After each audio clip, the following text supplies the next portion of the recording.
Okay, Greg Masters reporting from the Age Medicine Management Conference here in Las Vegas, Nevada. And I want to introduce you to George Shapiro, who's a physician and a fellow of the American College of Cardiology. He's on the planning committee, and he's been moderating a couple sessions. Hi, Dr. Shapiro. Hey, Greg, how are you? I just want to welcome everyone here to the AMG this year. It's a great conference. It's all about education, educating physicians. Great gathering, about maybe 2,000 docs here today. There's many docs. It keeps on growing every year. I started about 10 years ago with age management medicine. So my background in my early years was involved in heart failure, heart transplantation, where I trained at Columbia University in New York City. And over the years, I shifted my focus from disease-oriented medicine to a very proactive, preventative medicine approach, which is the focus of really the age management medicine group. It's really a way to reduce disease and prevent it from happening before it occurs. So talk about that as a so-called conventionally trained cardiologist. What prompted that shift? You know, a lot of my patients are overweight. Obesity is a big problem globally. A lot of the people who are obese have diabetes, insulin resistance, and a lot has to do with lifestyle modifications. So we sort of teach our patients how to eat properly, how to exercise properly, how to reduce the effects of abdominal fat, which results in big inflammatory mediators being released, causing most of the chronic diseases that we see today. Heart attack, stroke, diabetes, cancer, Alzheimer's disease sort of all get prevented. And that kind of shifted me into Cenegenics, where I'm the current president of Cenegenics New York City, down at Wall Street, where we see a lot of executives, and we're involved with corporate health, trying to reduce disease in the workforce.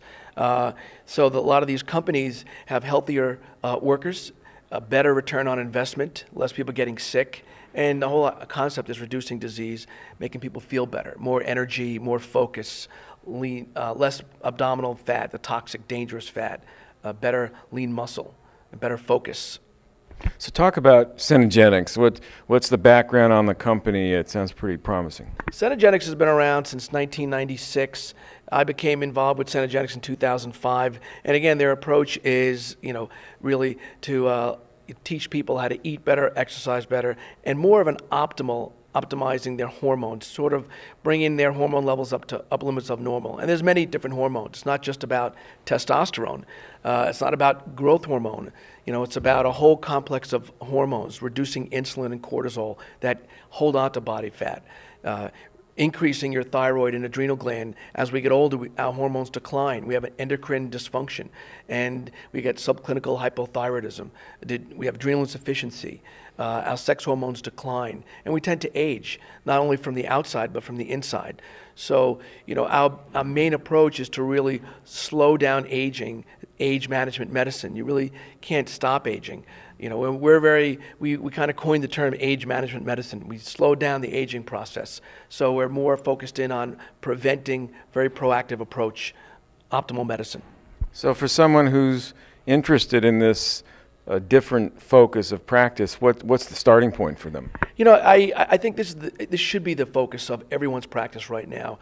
I remember training in some of the city hospitals in New York City, and the patients were all overweight. They'd come in to see me, and it would just be about writing prescriptions, multiple prescriptions, polypharmacy, 4 prescriptions for sugar, 4 prescriptions for cholesterol, prescriptions for heart failure.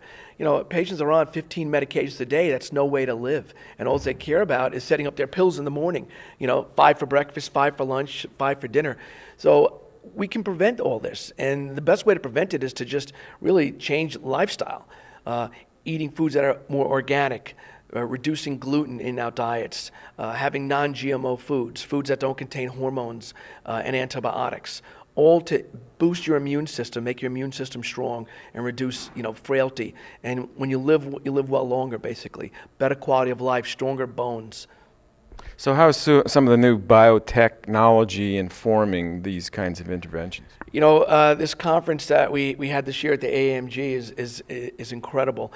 The new technology regarding epigenetics, personalized medicine, genomics, stem cells, regenerative medicine. This is the future, really the future. We can really, we all have stem cells in our body, and they go to sleep. So now we can wake them up with new therapies, not only injections or injecting fat or injecting stem cells into the heart. There's new approaches now where we can actually give people growth factors, apply growth factors to the skin to make your skin look better and bring you back to the younger years. Yeah. All right, so this is great. We're getting all these innovations and developments in science and technology, and not to mention the information explosion in digital health. What does this mean for the clinician who's really on the ground seeing patients a day at a time? How does this get translated into doing things differently? Physicians really need to focus on the patient. They really need to discuss with the patient their lifestyle. It's easy to just prescribe a medication. But to prevent a problem, we need to start younger. So my practice of 25 years now in New York involves really instructing the patient when they're younger to prevent the problem as they age. So it's really an aggressive approach, a very proactive approach. So a typical patient would come in to see me and we perform a very comprehensive blood test, looking at hormone levels, markers of inflammation, markers of disease, genetic markers, new advanced inflammatory markers to evaluate heart attack and stroke. Then we put them through about 5 to 7 hours of diagnostic testing, looking at their brain, what their risk for Alzheimer's disease is, looking at their heart function and lung function using what we call a metabolic stress test. That actually gives you a functional cardiac output instead of a resting cardiac output that normally cardiologists evaluate their patients with an echocardiogram. Now we can get a functional cardiac output. How much is your heart pumping with exercise? We then look at your bone density, your muscle mass, your fat mass. We can look at your endothelial function. You realize that the endothelium is the inside lining of our blood vessels. We have 60,000 miles of blood vessels in our body. It's a huge organ. The inside lining is very important. As we get older and get sicker, that inside lining becomes dysfunctional, and the term is called endothelial dysfunction. So one of the tests we do, we can actually look at the inside lining of your blood vessel and how it functions. And so we get a functional evaluation of your blood vessel. This is really important because the endothelial lining makes nitric oxide, and that's a hot topic today, nitric oxide. It's a vasodilator. We do bad things to our body to reduce nitric oxide, believe it or not. If we had a fatty cheeseburger, we cut our levels in half. If we have high sugar diets, we cut our levels in half. High cholesterol, cut our nitric oxide levels in half. What about smoking? What do you think smoking does to nitric oxide?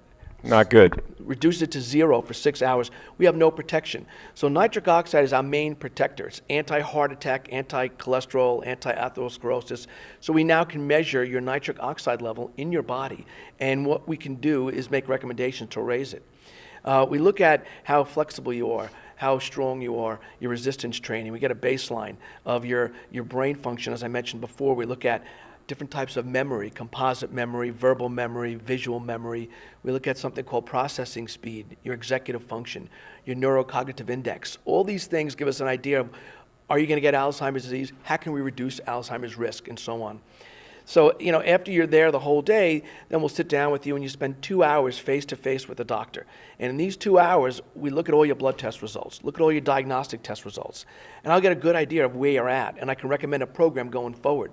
Within 2 weeks, you're having more energy, less weight, more muscle, less body fat. You're starting to think better. We have a nutritionist and an exercise physiologist that puts you through all these testing, but then they also sit with you and go over a whole diet program that's customized to you based on your results. We also customize an exercise program based on your metabolic stress test, looking at what's called your VO2 max. So, it's a kind of a neat way of looking at this. We're starting to do now special blood testings that we're going to start on our patients, looking at their genes, their genome. And what we can do is take that genetic imprint, send it to a laboratory, and find out what vitamins they're deficient in and get a personalized vitamin complex for them. So instead of taking 20 different supplements, you may just need 3 supplements. So that's really called personalized medicine. Excellent. And this is a field that's relatively new. Can you spend a moment or two and contrast the age management medicine side of things to individualized or perhaps personalized or even precision medicine? Are they basically the same? Well, there's just not one approach to take care of all patients. You just, it's we can, because we have the technology for genomics and epigenetics and the human genome, we can now personalize it to you. You may be deficient in one thing. I was at a lecture the other day, and one of the speakers, he had a deficiency of he had an excess of vitamin B6. And he was taking all these supplements with vitamin B6 in it, didn't realize it. Even though vitamin B6 is a water-soluble vitamin, he was starting to get toxic side effects from B6 because he had a genetic deficiency in one of his in the SNPs, we call it SNPs, a single nucleotide polymorphism. Because he had that deficiency, every time he would take his supplements, he'd get numbness in his feet and burning in his hands. We figured out that he had this deficiency, he had this excess of vitamin B6, and then started avoiding it, and the symptoms went away. So this is a very personalized approach to your genes, what are you missing, and how we prevent it. So, one of the things also I didn't mention was telomeres. Telomeres are at the ends of your DNA that protect your DNA. Think of a shoelace. The shoelace, the tip of the shoelace, called an anglet, is plastic. Think of the shoelace itself as DNA. The tip would be the telomere. As we age, these telomeres get shorter. When they get shorter, you have unprotected DNA. And now, once you have no more telomeres, that DNA is exposed. It becomes a free radical, causes cancer, damage, and so on. So we want to increase our telomere length. How do we do that? Basic things. Stop smoking. Exercise every day. And there's some new telomerase activators that are available that you can take to increase your telomere length. So, it's all this new technology. We try to educate doctors at this conference, try to, show them how we're doing it in practice. I've been doing it now 10 years at Centogenics in New York City, showing people, educating patients. But we're able to spend more time with patients. Excellent. Well, I want to thank you so much for spending time with me today and giving me the lowdown on the conference, and your enthusiasm is rather impressive. Thank you.